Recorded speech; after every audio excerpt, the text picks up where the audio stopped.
Sorry, my name is Recording in progress. My name is Mark Vincent, and we will go straight to the training and business of the day. Last week we learned a lot. We learned on how we can use organic pesticide to control pests, and we saw how neem, garlic, and companion cropping can be used to control pests in our farms. So we also saw how crop rotation also helps too in pest control. One of the onboarding and one of our onboarding organic pesticide, the macro sap neem, which hopefully we will have it in Nigeria very soon. Thank you for joining this session. And today we are going to dive into one of the practical topic that every farmer, every landowner needs to know. So I will begin with a truth we can't afford to ignore, that Nigeria's soil is in trouble. That is a truth we can never afford to ignore. Our soil is in trouble. So across our farms, we are seeing a declining yield already, and poor crop resilience, and also the rising inputs is what we are experiencing in our farms.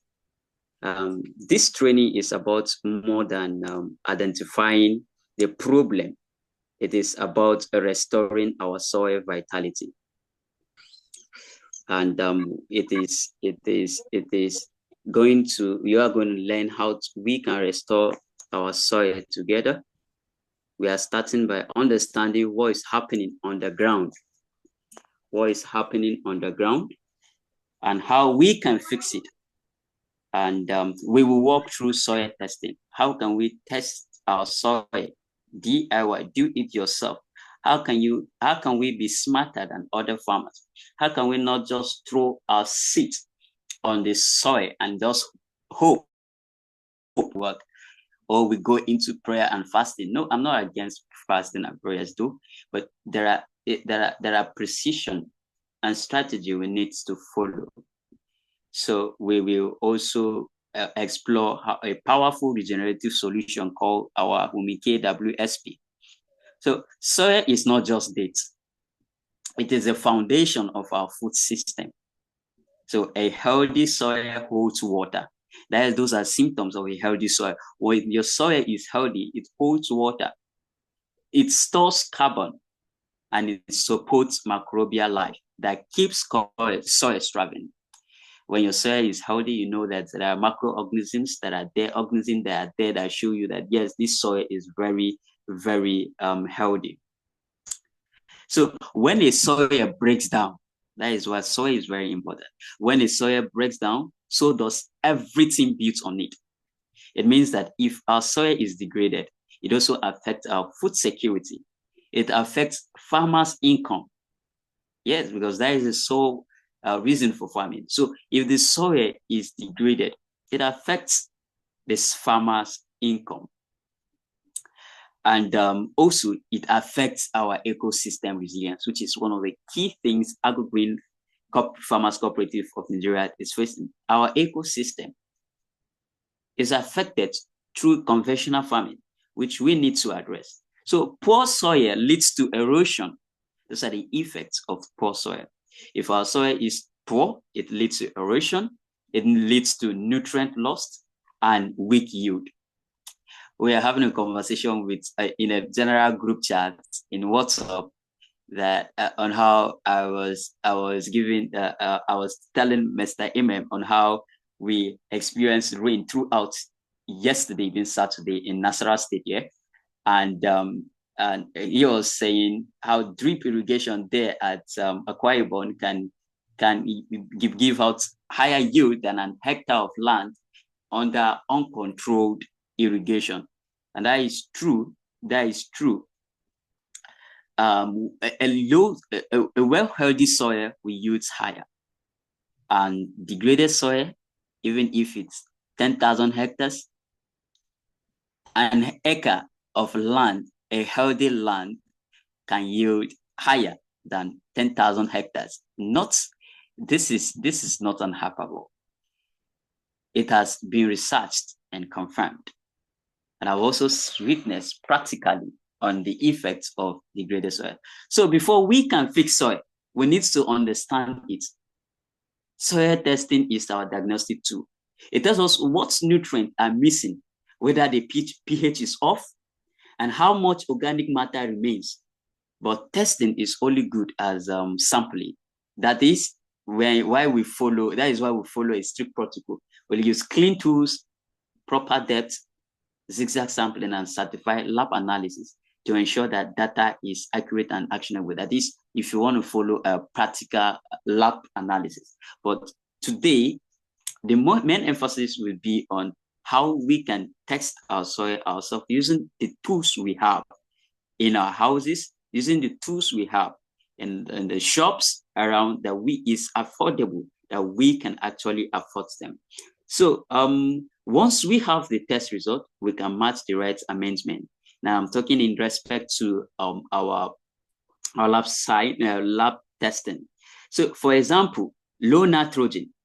So if you have tested your soil and you discover what is your soil needing, lagging, what is your soil lacking, then you will know what to solve. The problem is just like us knowing we have deficiency of if you have deficiency of protein in your body or deficiency of vitamin A, you need a supplement. So soil is also soil. When soil is having a deficiency of certain nutrient, they need supplement. So when you have a low nitrogen, you can use compost or manure. It's also applicable to acidic soil.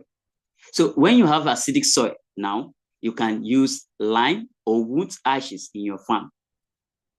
So poor structure, if you have a poor structure, you can use humic WSP. So whether it is pH, nutrient profile, or texture, so it gives you a clue. And each amendment is a tool to restore balance in the soil. So it is. So let's walk through some self-testing methods that we can actually use to test our soil ourselves without throwing our seeds on the soil just like that and hoping to reap higher. So I will walk you through simple yet affordable ways to test your soil using everyday household items. And these methods are especially useful for farmers like we, the gardeners, or anyone curious, anyone that wants to know the health of their land. Number one here is hydrogen peroxide test. Hydrogen peroxide test. This helps detect organic activities. When you want to see the organic contents, the organic matters in your soil, you use a hydrogen peroxide test. So when you pour hydrogen peroxide onto the soil, you see a bubbling. That bubbling indicates that your soil has some level of fertility and it has microbial activities, organism on it. I'll come again. Once you pour hydrogen peroxide on your soil, you witness the soil become bubbling, bring out bubble. That is a sign and a test for a microbial life and a fertile soil. So another thing that you can use to test is your baking soda and vinegar test.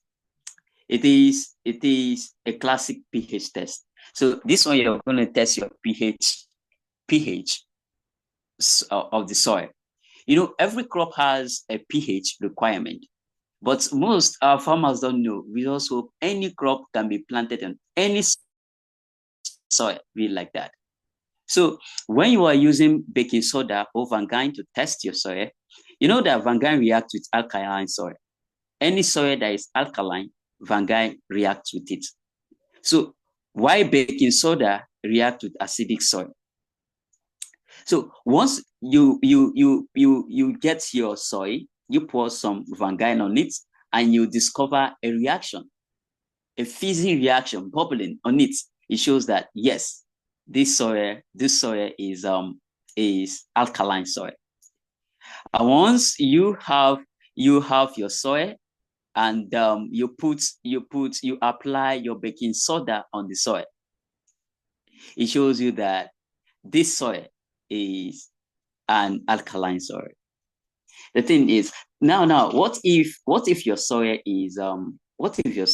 is alkaline, and um you added baking soda, and there was no reaction? That tells that the soil is because a soil, alkaline and alkaline react to each other without reaction. So it shows that you're adding alkaline to alkaline. So testing of baking soda and Vanguard test, we will do it practically for people who want to know more on how to use these simple tools to test their soil. The next one is lime test. Lime can neutralize acidic soil. So by observing how your soil respond to lime over time, you can count whether it is acidic or adjust accordingly. So let us look at the pH indicator. We have this solution give more precise pH reading. So what you do is just mix a soil solution, mix a soil with water, make it a solution. Get your soil, fetch your soil, mix it, make a solution.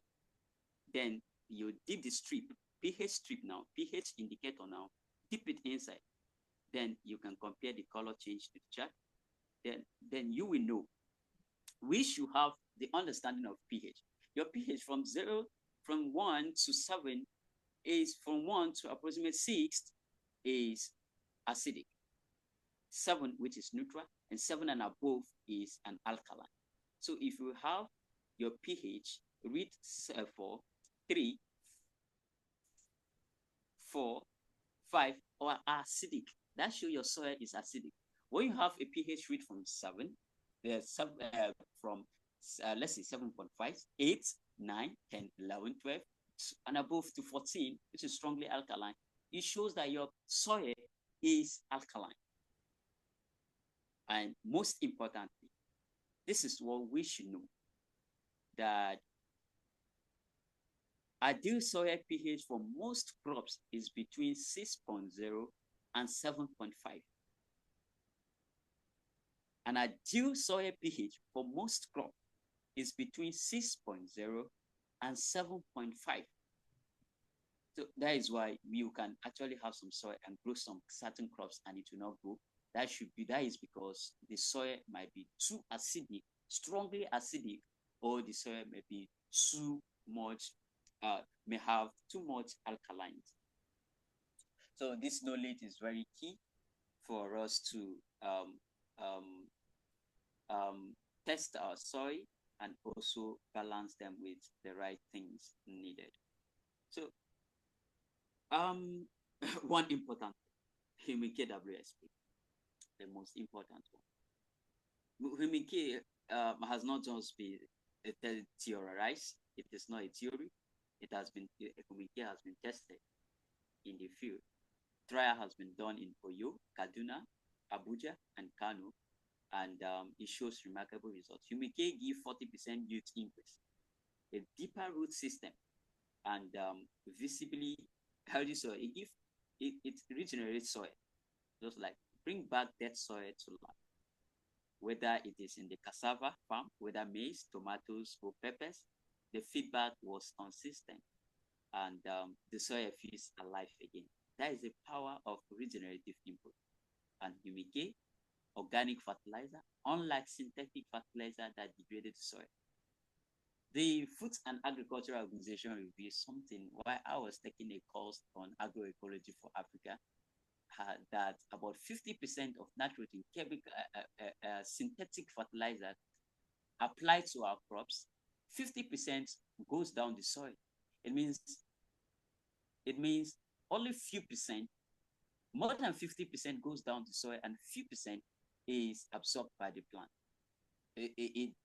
You can see the effects on our soil, and some of the elements which affect our can be absorbed by our foods, our plant, our crop, and in turn affect our food system.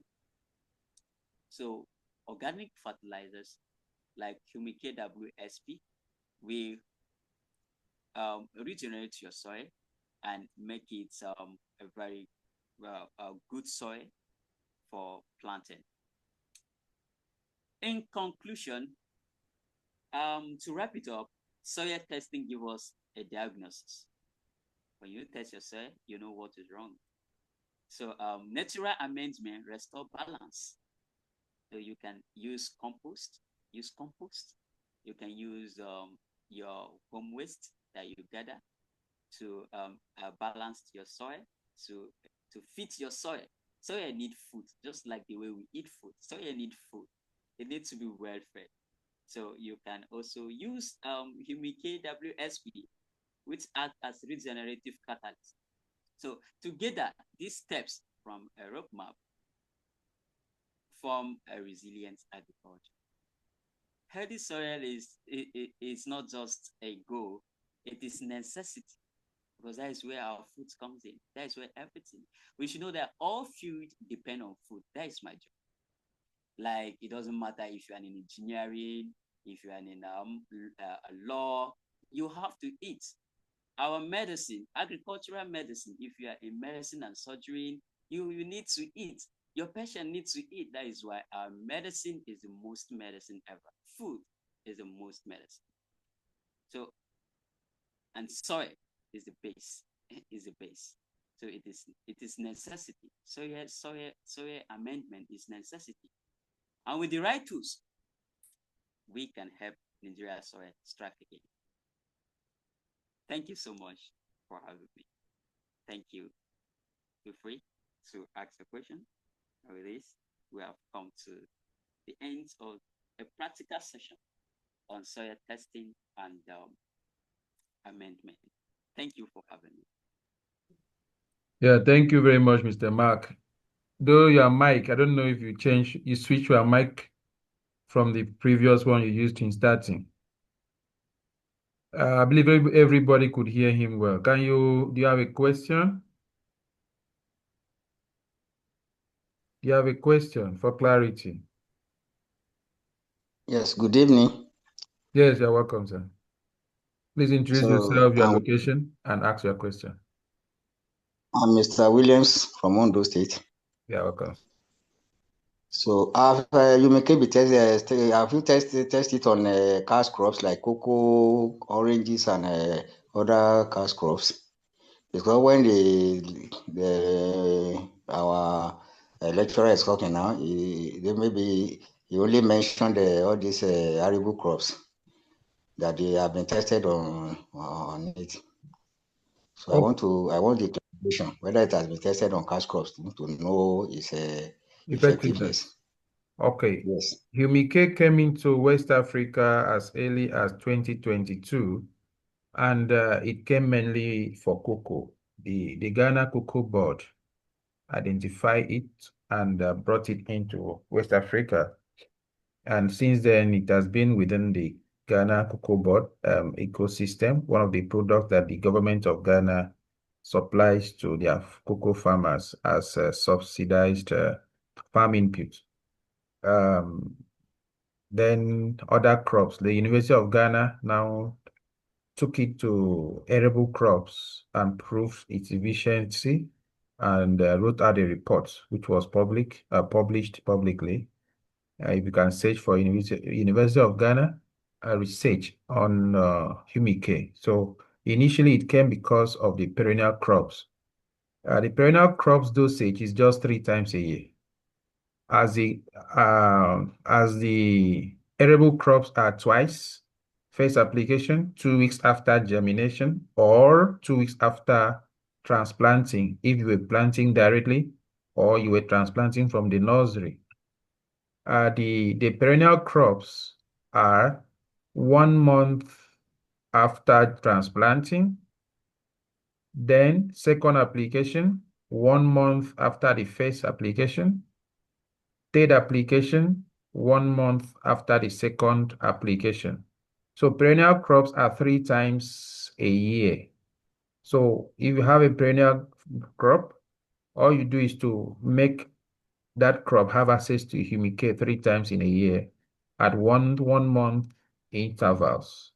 It will keep yielding multiple fruits. Like one of the physical the Ghana Cocoa Board actually conducted a research on it. There's a plot they cultivate with humicate only, and there's a plot they use their traditional or conventional method. The difference is that the seeds, starting from actually the fruit itself, the difference in size, then apart from the difference in size, the difference in the seed quality, the beans I'm talking about, and also the weight. The beans quality and the weight is far different. And flower abortion becomes a thing of a past.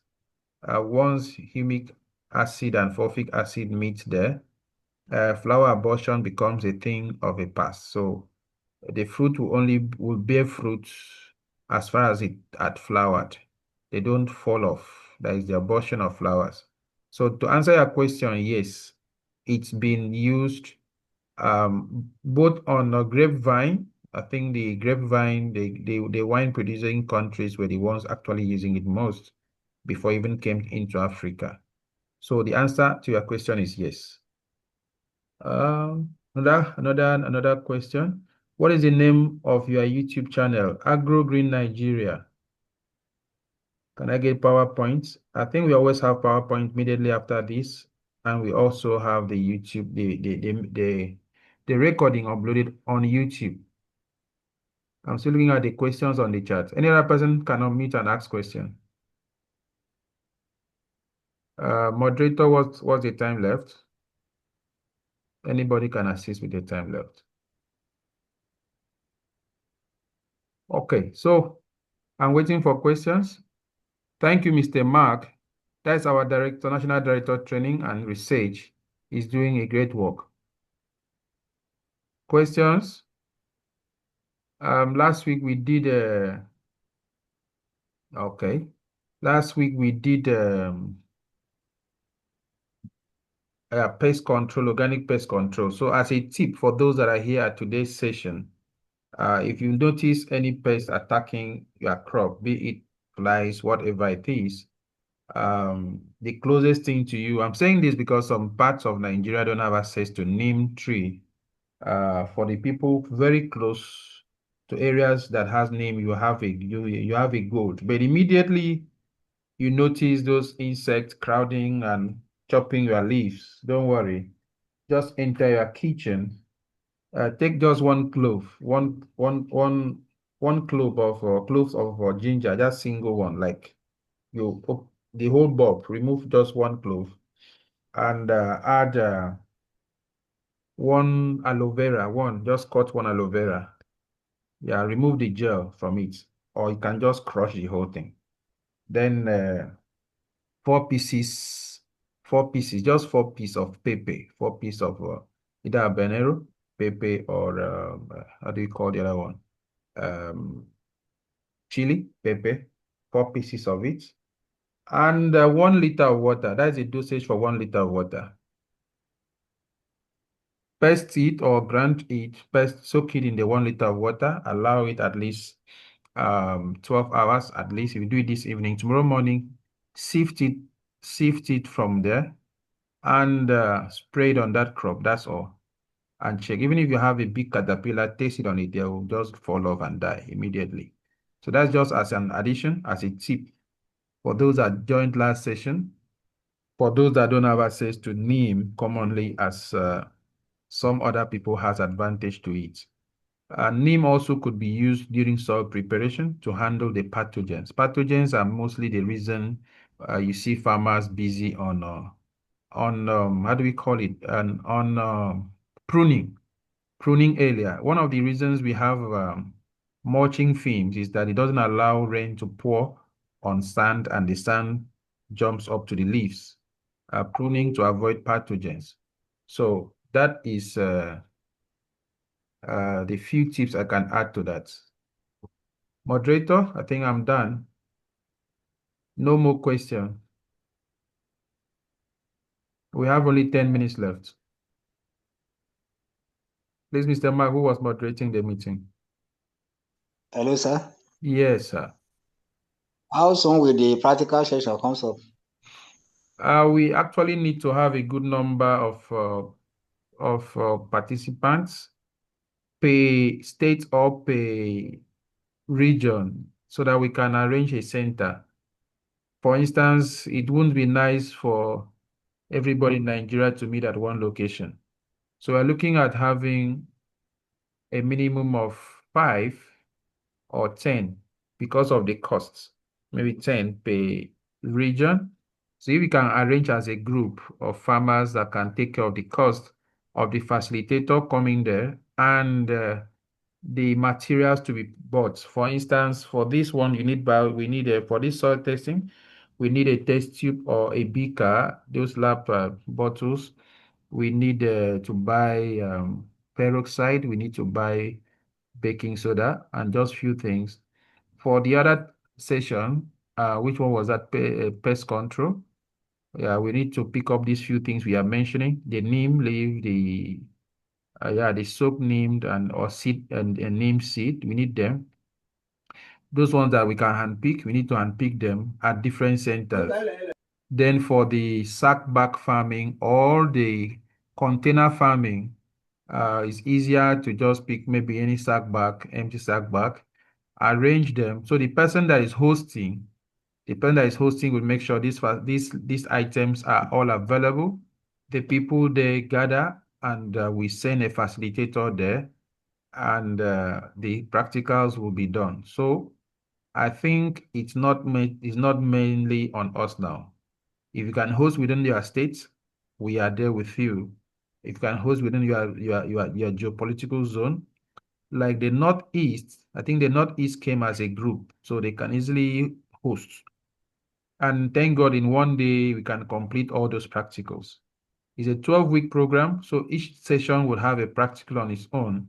So if we cannot do it immediately, we can do it towards the end of the program so that all the practicals will be done same day, including drip irrigation. So at that point, once we put up the list, if any of us is ready to host, all we do is to give you the entire list. You can check on those things or the cost implication. Then just share the cost implication amongst the farmers you can mobilize, and we just send a facilitator there. I think that is the simplest answer. Thank you. And that will be cheaper than everybody meeting at one state in Nigeria, except we want to host. We will need you at that capacity, mostly at the launch of our Climate Smart Village program. That at that level, we can all travel. But for now, we have to take it to where the farmers are. Any farmers group, cooperative, association, or individual can host such. Thank you. So thank you. It is better you let us know the cost implication on time so Okay. that maybe we can have that can foot the bill.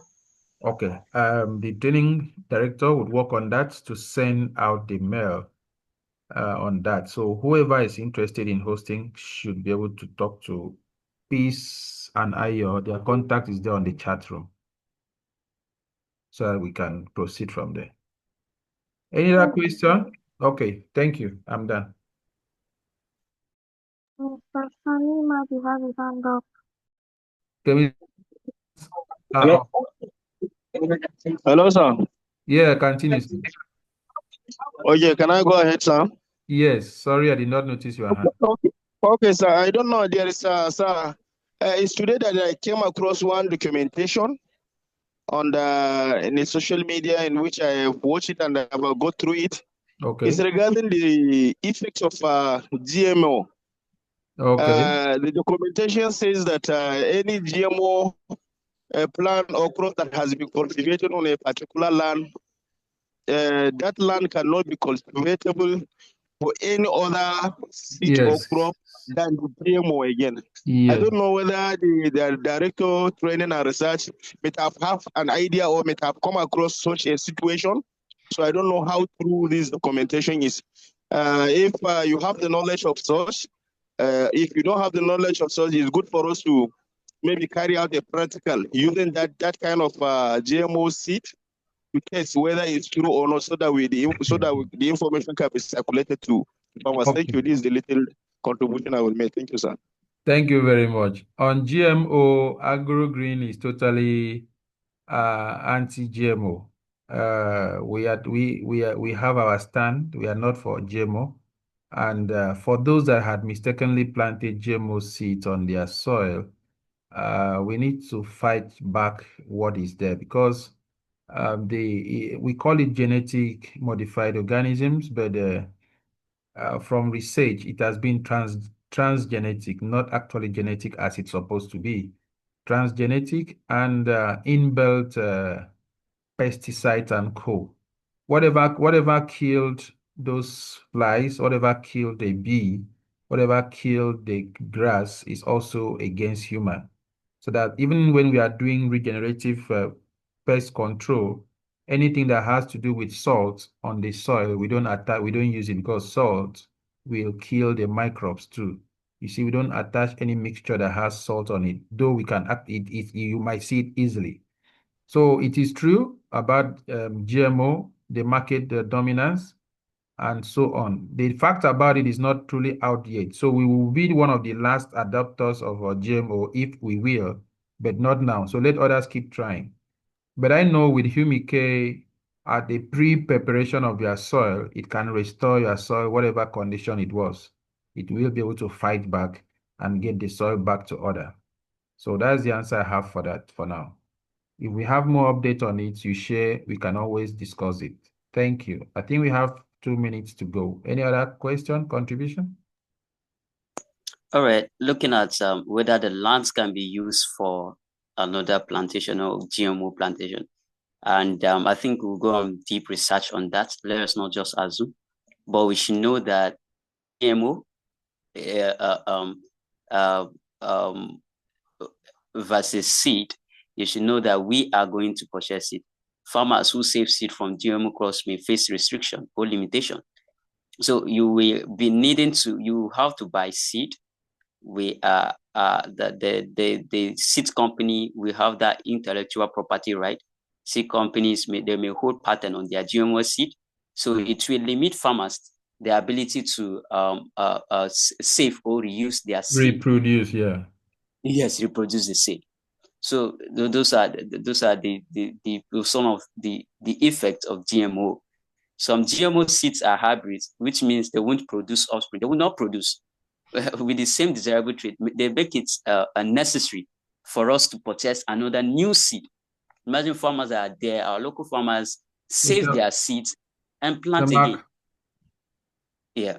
We have just a minute to go. All right. Thank you so much. We'll do more research on that and we'll get back and more research will be conducted on that. Thank you so much.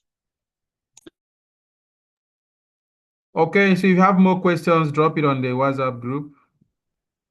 Drop it on the WhatsApp group, or you message Peace and Ayo and Ayomide. So thank you very much for today.